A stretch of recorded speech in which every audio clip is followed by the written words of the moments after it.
Només un basc podria aixecar un tronc d'aquestes mides i a més és molt dolent per l'esquena perquè és una posició antinatural. Però tenim un gran invent de la humanitat que ens pot ajudar, que és la palanca.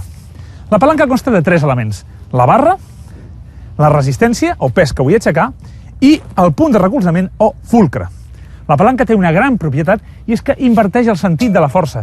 Si jo en aquest extrem d'aquí apreto avall, en l'altre extrem el que passa és que obtinc una força que va amunt, ascendent. A més, a mesura que el punt de recolzament l'acosto cada cop més al pes que vull aixecar, cada cop faré menys força. Mireu bé, aquí a la barra he marcat la meitat. Això és una quarta part de la barra, una vuitena part de la barra i una setzena part de la barra.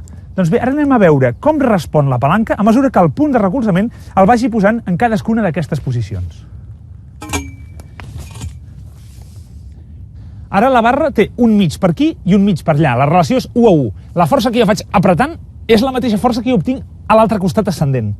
I quasi no puc moure el tronc.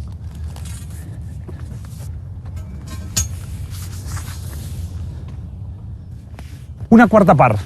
La relació és 3 aquí i 1 allà. Multiplico per 3 la meva força. Fixeu-vos, ara ja no hi ha cap mena de complicació.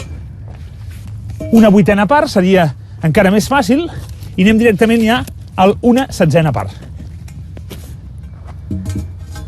Aquí m'he convertit en increïble Hulk i fixeu-vos, amb un dit, ueo, moc el tronc.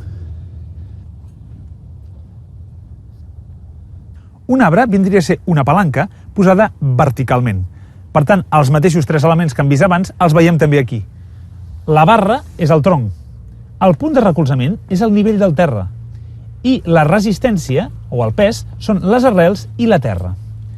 La força que jo feia abans en un extrem empenyant avall, aquí, en aquest cas, la fa el vent empenyant contra la capçada.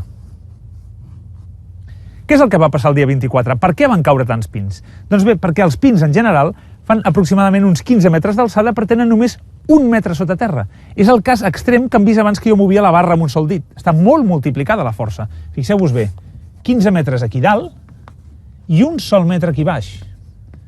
Un dia que bufi un vent de 100 km per hora farà una força d'uns 300 quilos aquí, al centre de la capçada, però multiplicat per 15 representaran 4.500 quilos sota terra. En canvi, una alzina té el punt de recolzament molt desplaçat al centre de l'eix. Fixeu-vos, la capçada i el punt de recolzament. Per tant, 300 quilos aplicats a la capçada són només 300 quilos a sota terra. La relació és 1 a 1.